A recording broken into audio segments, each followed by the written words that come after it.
Here we go. High school All-Americans, four-time All-American with the Tennessee Lady Vols under Coach Pat Summit. Led the Vols to an undefeated season, 97-98. National championship, 9-time WNBA All-Star with the Indiana Fever, 212 WNBA champion, and that year most valuable player. Went to Athens, Beijing, London, brought home 3 gold medals. A true champion of the world,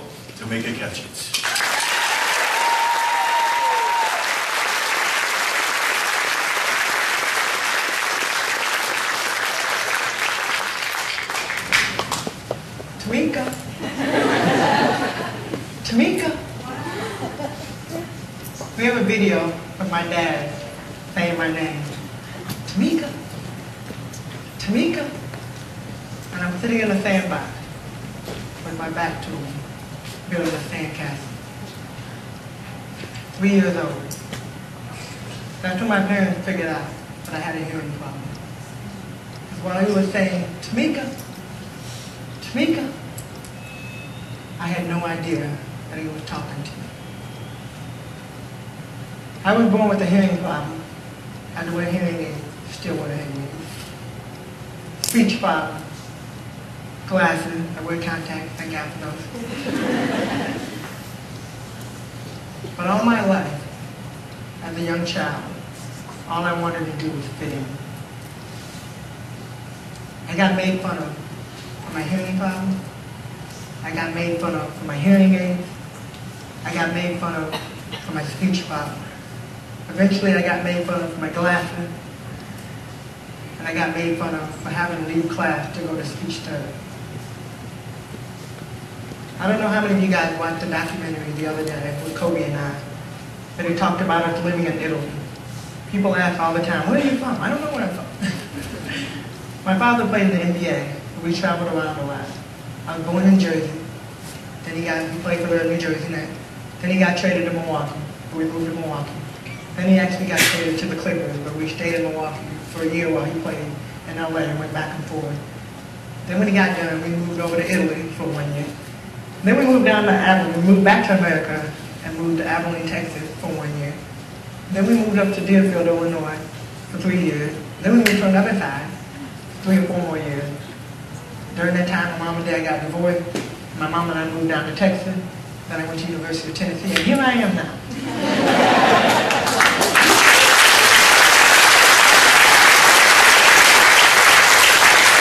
So you guys, whether you like it or not, you're stuck with me. Because I've lived here longer than I've lived anywhere in my whole time. So 3 years old, they found out I had a hearing problem. In first grade, we moved over to Italy. That was probably the last time as a child that I realized, or that I didn't know, that I was different. Because over there, they spoke a different language. So even if they made fun of you, you didn't know. But come back with me. Take a walk with me. When I was in 2nd grade, we moved back here. We moved to Abilene, Texas. Imagine a little girl with 2 pigtails. I have an older brother and an older sister and the baby. And every single day, we would walk from my grandmother's house to school. A big, tall field of grass that we would always walk by. And every single day on the way to school, I would walk behind my brother and sister.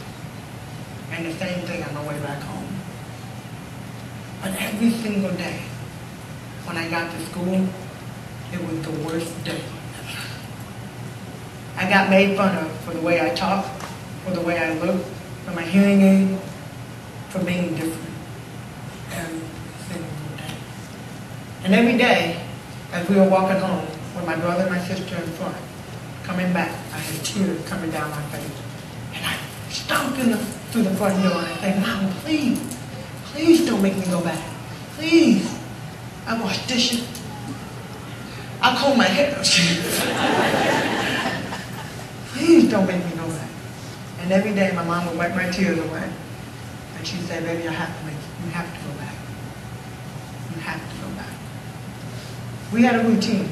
We would come home from school, we'd do our homework, we'd have snacks, and then we'd go do whatever sport we were. And we were in at that time. Soccer was my first sport, softball was actually my second sport. And I started playing basketball when I was in 3rd grade. But every single day, I would come in crying. And every day my mom would wipe my tears off. And we'd have snacks. I'd do my homework, and we'd have snacks. and then we go to softball practice. And I was that girl that loved to get dirty. The tomboy. So I was the catcher, left field, center field, and right field. And I couldn't make like the easy plays. You know, I always had to make everything look good, just like you know, you gotta make it look good. So one day I made a decision. This is going to be the last day that I get made fun of. This is going to be the last day that I'm different. This is going to be the last time that people know that I'm different. So we went to school, and I got made fun of. And I knew, this is it. So as we're walking home, my brother and sister always used to be crying, so they didn't pay me no mind. I'm walking behind them, and I take my hearing aids out, and I put them in my hand. Throw it as far as I could. So we get home. I do what do I do first? My homework. I eat my snack. And we go to softball practice. And I get dirty. And so after practice, we're packing up, getting ready to go home. Got my glove, got my bag, my pen, got my ball. And my mom's looking at me. Tamika, there's something different about you. I don't know. And she's looking. Where are your hearing aids, young lady? I don't know. I don't know where my hearing aids are. So we walk. Left field, center field, right field. We go back to home base. We walk behind there, checking the dirt. We walk all around the base, first, second, third, infield, pitcher's mound. We go everywhere. Cannot find him. So then, we go home. We walk to my grandma's house to school. Looking, checking. Then we walk back. Cannot find him. So we get home, and my mom's like pacing back and forth. Oh my God, what am I gonna do? I can't hearing it. And you know what, Tamika? We cannot afford to keep buying hearing aids. You're gonna have to go without your hearing aid. Oh no. I'm not trying to tell the kid the lie. It's not my story, but that's my story, right? So she says, we're not going to buy you a hearing aid. You're going to have to learn how to function and live without it. So I did. I did 3 things. I always sat in the front row so that I could be close. But let me tell you guys something, a little secret. I read lips. So I can read it. You're talking about me? I can read your lips. So I always sat in the front row. And I always read the textbook. I would read chapters in it because at that age you don't have syllabus. You don't have a schedule. So I would just read it. Something that I read, she's got to talk about. And then the third thing, after class, I would always go talk to the teacher. They call me teacher's pet or whatever else, but I was going to be smart. I was going to be a good man. My problem was, since I read lips, and I can hear some sound, but when the teacher turned around to write on the chalkboard, what happened? I can't feel lips. So I'd have word, blank. And after school, after class, I would have to go up to the teacher and find out, kind of like fill in the blank. But I figured out how to operate without my hearing aid.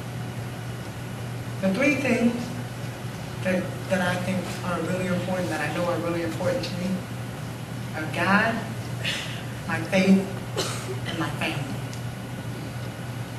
God, my faith, and my family. I talked about us moving around a lot, especially when we were really young. The one thing that we always had was my family. My older brother, my older sister, my mom and dad. No matter where we moved, it was like normal for us.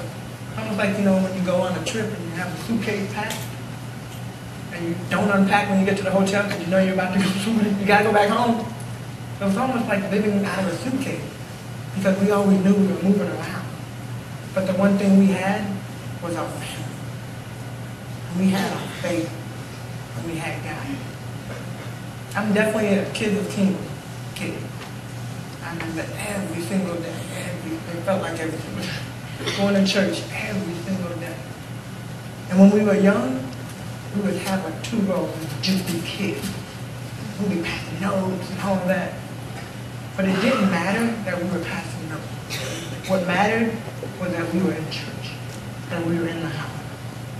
And every once in a while we glance up and the pastor would be talking, and you know that moment, I don't know if you guys feel it, that moment that pastor makes eye contact with you, and you're like, oh my God. Put the note down. But every single Sunday, Wednesday, through the week, if we didn't go to church on Sunday, we tried to find a way to get out of church, we couldn't participate in any sport for the whole week. So that's something that we did very often. But God, my faith, that seed that was planted when I was a little girl, I didn't even know it. I didn't know that seed was being planted there. It was just something that my mom and dad knew, that we had to be in church, that we had to feel that presence. And I remember, oh my God, we gotta go to church again. Oh man, gotta put my church clothes on. So by the time I got to college, my freshman year, I was like, woo, I'm free. If I don't want to go to church, I don't have to go to church. But what did I say? That seed had already been planted. Let me go back. 2nd grade, I threw my hearing aids out. I went from 2nd grade all the way to my freshman year at college without my hearing aids. I remember probably 2 or 3 weeks after we had gotten on campus at the University of Tennessee, somebody came to me and said, hey, Pat wants to talk to you. That's never a good thing. That's never a good thing. So I was like, I'm thinking in my head, what did I do? I know I didn't do anything. So we go in, she pulls me in, her and our trainer, Jenny Moshak, we go in the back room, and she says, hey, Catch. And I'm like, hey, everything okay? We need to have a talk. I'm like, okay, nice. When people can't see, what do they need? Glasses. When people walk with a limp, what do they need? Extra pad in the shoe. She went through a whole thing. Set up. She set me up. What she did. Because the last one, when people can't hear, what do they need? Oh man! She set me up. Hearing aid. But I called your mom. I'm like, you called my mom? She didn't even tell me. I called your mom, and I didn't know that you had a hearing problem. I just found out. We think that it would be a good idea for you to get back into running the hearing aid. Your story will inspire so many other people. And you never say no to Pat. Okay? That's one thing that I learned too when I was there. So I looked at Pat and I said, okay. So I got back into running the hearing aid.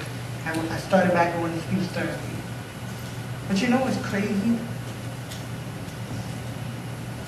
I have, like, there's steps in my life. Like, the first step was when I threw my hearing aid out. The second step, for me, was when I moved to Texas, my junior year in high school. My mom and dad got divorced when I was in 7th grade. So my sister lived with my dad, I lived with my mom. Sometimes she was the evil child, I was the good one. So she would go back and forth, you know, from house to house. And I never realized, well, junior year when I moved, before that, I never wanted to go without my sister. Like, she really was my bodyguard. Like, she was my everything at that point in time, as far as taking care of me. I didn't like to talk. I didn't have my own friends. I barely liked to look at people. And I never would have thought I'd be in front of people talking. But her and I would be on the same team after the game, you know, like I was the scorer, she was the one that played defense and protected me. But after the game, all the media would come to my face and be like, hey, how do you feel? And I'd stand there. And all of a sudden my sister would, oh, she feels great, very good. But that's how it was. I was there, and she was there. So my first big step was when I threw my hearing aids out. My second big step was my junior year in high school when I moved down to Abilene with my mom. I had to start talking to people. I had to start making my own friends. And I remember the day before we went to school, I got so mad at my mom. She had asked me so many times before we moved, are you sure this is what you want to do? Are you sure you want to go? I'm like, yeah. Because we got coded as the catching system. Kind of like the Williams sisters, we were like the catching system. So everywhere we went, freshman and sophomore year in high school, people were like, oh, we want autographs, oh, we want pictures, oh. I was like, okay, I just want to get away. I want to go somewhere where I can be normal again. Because why did I want to throw my hearing aids out to begin with? I just wanted to fit in. I just wanted to be normal. So when we moved, I just wanted to fit in. I just wanted to be normal, invisible. And here we go. Day before the first day of school, I'm bawling my eyes out. I'm mad at my mom. How dare you bring me down here? How dare you make me leave my sister? What am I going to do? Who am I going to eat lunch with? That was important. And my mom, she said, you said you wanted to come. You should have known I was just lying. So I went to school that next day, and I made it through. And the next day I made it through. So that's the second test of my life. And the third one was going to Tennessee. And when Pat said, you need to get back in the wearing your hearing aid. That was my freshman year. And I don't know how many of you guys watched Tennessee over the years. I'm a guy over here with a Tennessee shirt with blue spots. I was looking for you over here, trying to move on me. But that freshman year, we were undefeated, won that NCAA championship. Everybody was on a high. The whole city, everybody. Like, man, the team was rolling. You know, Tamika was host claw. We had the three mates, Tamika and I. Man, this team was awesome. They should win they should win the whole next 4 years. But definitely the next year. We were on a high. And I tell you, when I got to college, hey, I'm free. I don't have to go to church. I don't have to do any of that. We were on a high. Now comes sophomore year. Then we get the highs and the lows. We go from winning all the time to now we're losing. Not all the time. But you have those games where you're losing. And the highs and lows. And you lose balance. You know how people say, don't let your highs get too high and your lows too low. Try to figure out how to maintain them. Well, we were up, down, all around. And I remember one day I was driving. And I said this in the earlier service. I'm the one that likes to get lost to find new things, right? So I'm always trying to find shortcuts. And, okay, there's traffic over here. I got to find another way. Like, that's me. So I'm driving, and Lord knows where I'm at. And I look up and I see a billboard. And it talked about there's a guest pastor that's coming to speak at this church. Never been there. Didn't know anything about the church. I just saw the sign at that moment. I saw it. And for whatever reason, I was like, you know what? We don't have games. We don't have a practice. I'm going to see if the girls want to go. So I go back to the dorm, and we came in at the Fab Four. Tamika Randall, Teresa Jeter, Ace Clement, and myself. So I come through the door and I'm like, hey guys, I got something we can do on Saturday. And they're looking at me like, okay, like what do you want to do? I said, I found it really cool. I saw this billboard. I saw this guy that's coming to speak at church, and I don't know why, but I feel like it's something that we got to do. We need to go. So everybody's like, all right, okay. So Saturday comes, and we go. Now let me tell you a little bit. I already told you about my dad. My mom and dad are divorced. Then we have one of the ladies, her dad was always around, always came to the game, was always there. One of them had never seen their dad before. And one of them, their dad came in and out whenever he felt like coming. So we get to the sermon, and the guy's up there. Worship music was off the chain.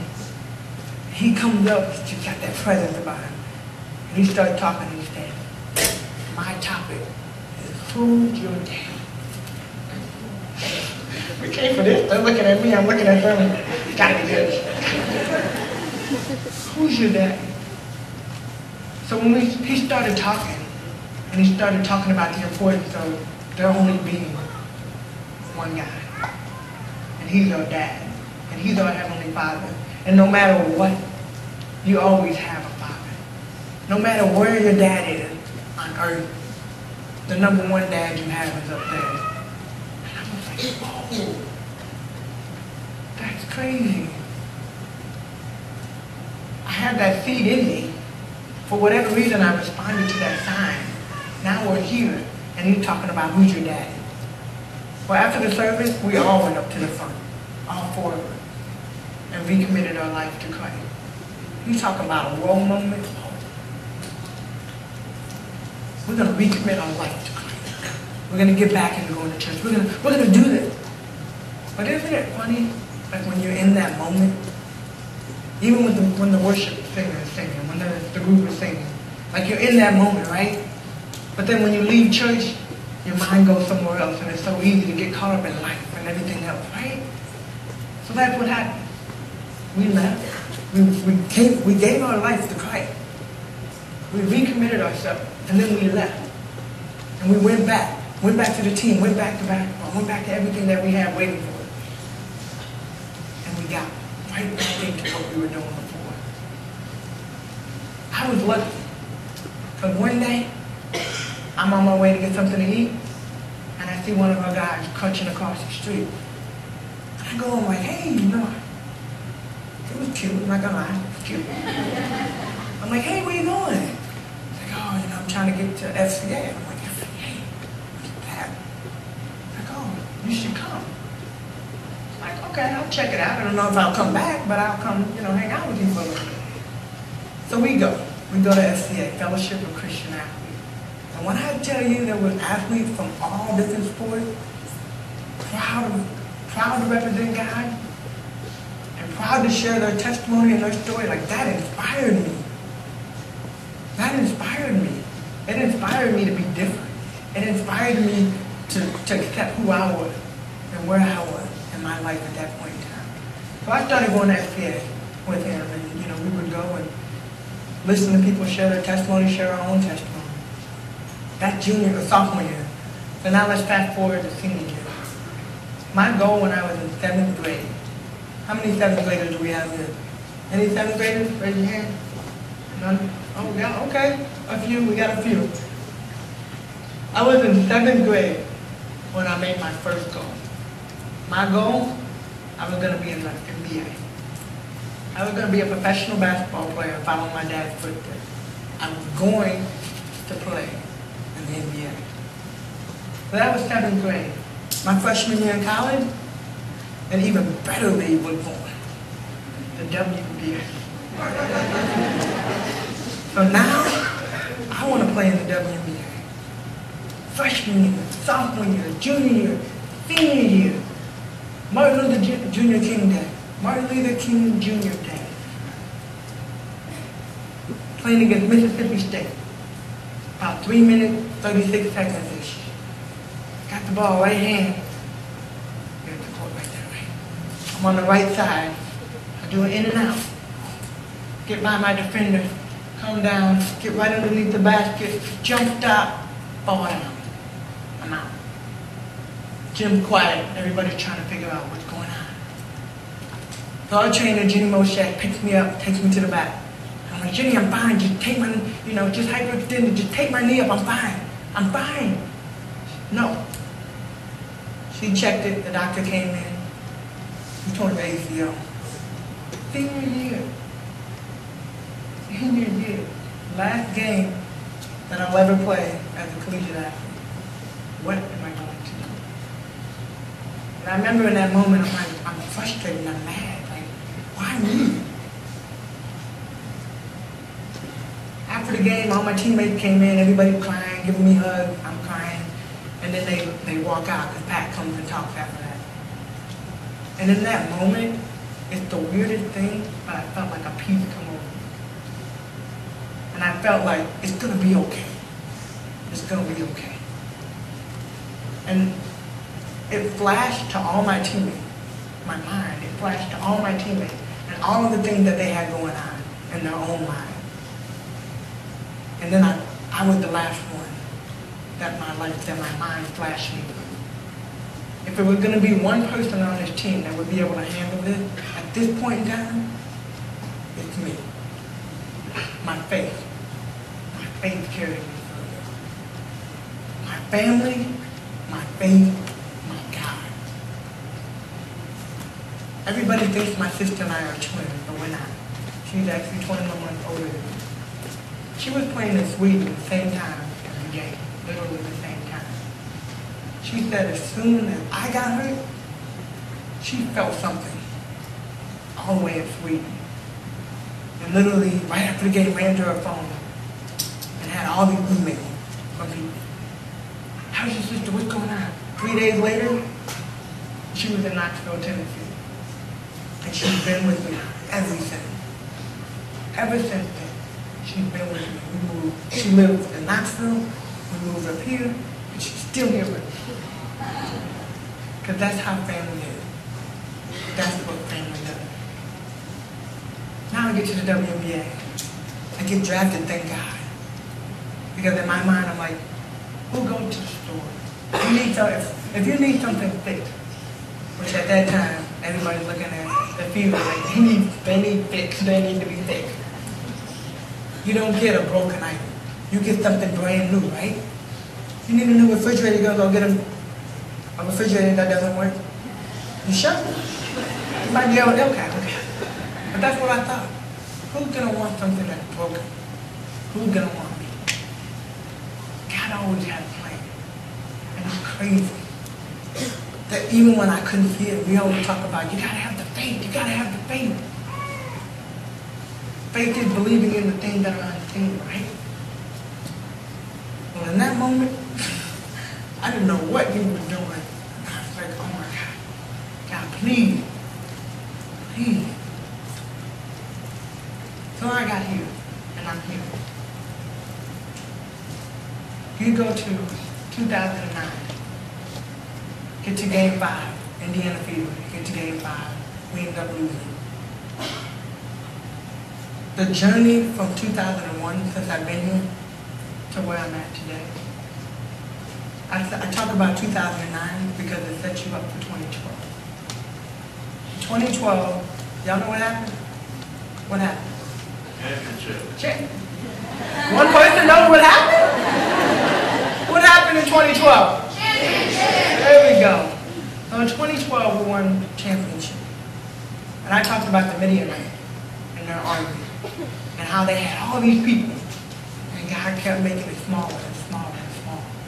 And what did he say at the end? I want people to know that I'm the reason that you got it. So all the glory goes to God.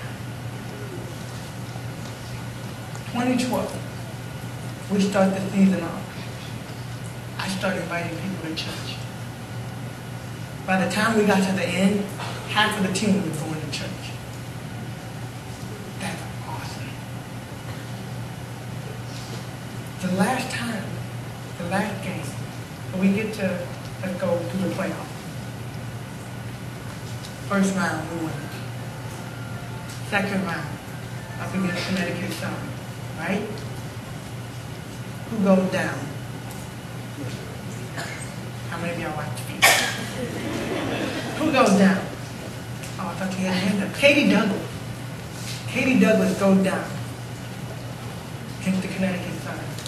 And everybody's like, oh man, what's going to happen with the Fever? Our best shooter goes down. What's going to happen with the Fever? Oh, there's no way they're going to win without him. So everybody's pooled together and more people step up. Then we get to the final. Oh my gosh. We're going against the Minnesota ones. There's no way they'll win. They're not going to even win one game. Not even one game. They didn't even give us one game. And they started naming all the players that the Lynx, we know who they have. We don't need, people don't need to keep bringing it up. So we go, and we get there, game 1. Game 1 at Minnesota. Our second best three-point shooter goes down, Jeanette Pullman. Now everybody's really like, okay, they're out. There's no way they're going to win. can they win without their best two shooters?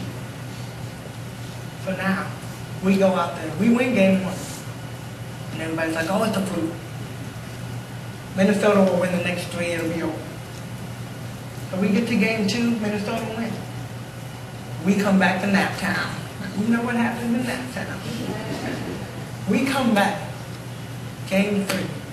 I remember at one point looking up at the scoreboard like, this can't be real. We were up by like 30 in like the second, like first half, the second half of the first half. By like 30, and I'm like, what happened? I'll tell you what happened. It's only God. And I truly believe that. Because when you look at the stat sheet, and you look at the players, player for player, our team against their team, not to discount anything that we have. But there's no way that that's not God. There's no way.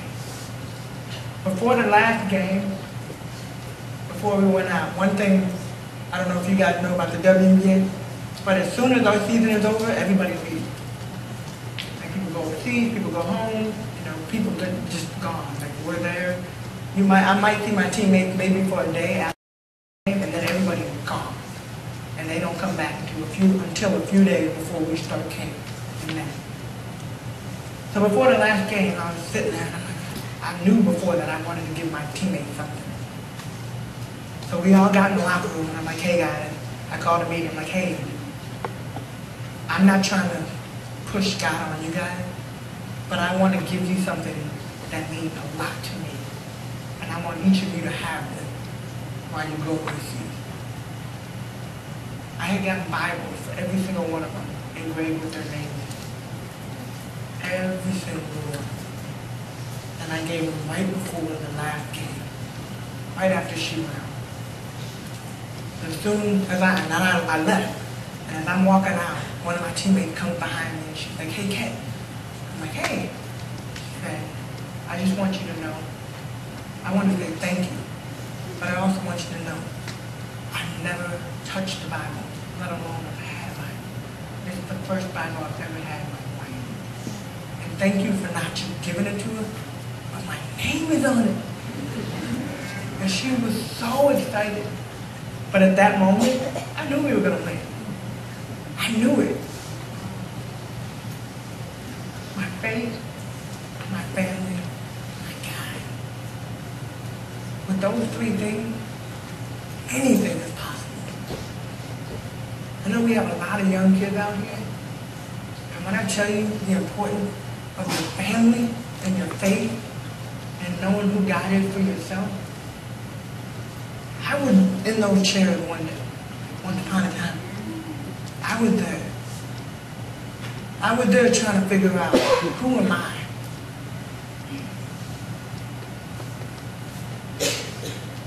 I use an analogy, an acronym for cup. I have a favorite cup. It's a yellow cup. Which?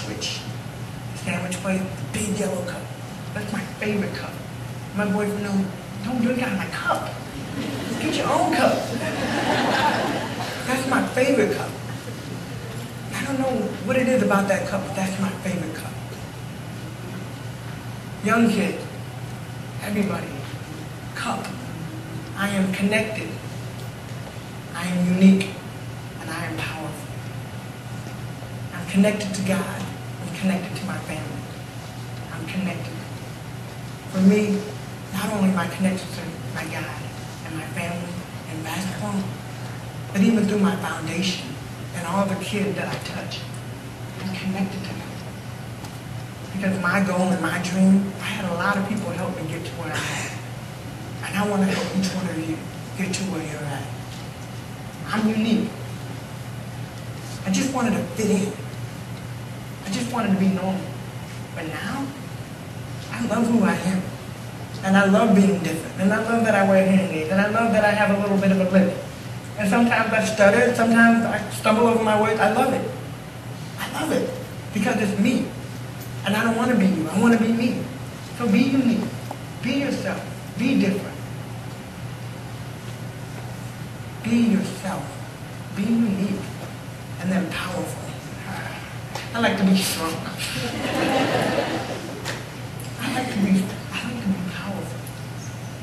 powerful in my mind, powerful on the court, powerful in every aspect of my life. But even more so, the power from Him that comes through me, that comes out, that shines, that hits everybody. My uniqueness allows me to be powerful. Because when you look at me and you see me, in the video, I think I heard you say, oh, look at her arm. So you're going to look. But one thing in the Bible it always talks about is trying to be like me. I want you to strive to be Christ-like. So through your being connected, your uniqueness, and your power, you become more like Him. When you serve Him, and you live the right way, and you do things the right way, and you accept yourself for who you are, every single day, and Drew, he works for the theater, one of the guys that's with me, he can tell you, every day, I come in the same way. I'm happy, I'm singing, and I'm getting on everybody's nerves, but I love it. It doesn't matter if I should at 8, 9, 10, because what I have in me, I can't be sad. I'm blessed.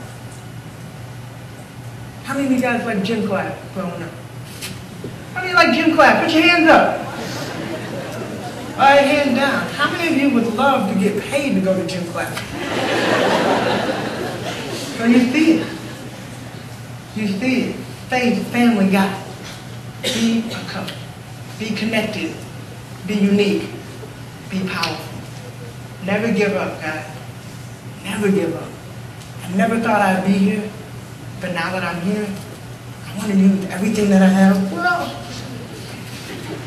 I want to use everything that I have to help you.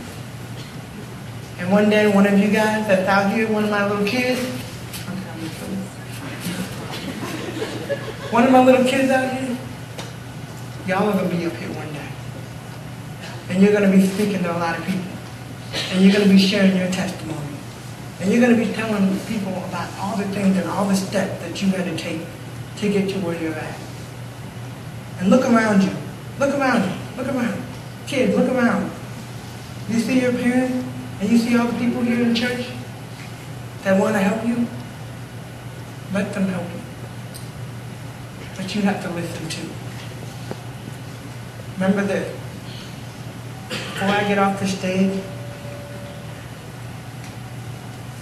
remember this. You pick your friend. You pick your friend. Don't let your friend pick you. When you have a goal and you have a dream and there's something that you want, somewhere that you want to go, you pick the people that ride with you to get to where you want to go. Because there's a lot of people, as you get successful, that want to hang on and drag you down. But if you control the people that are around you, there's only one way you can go, and that's up. Thank you. God bless.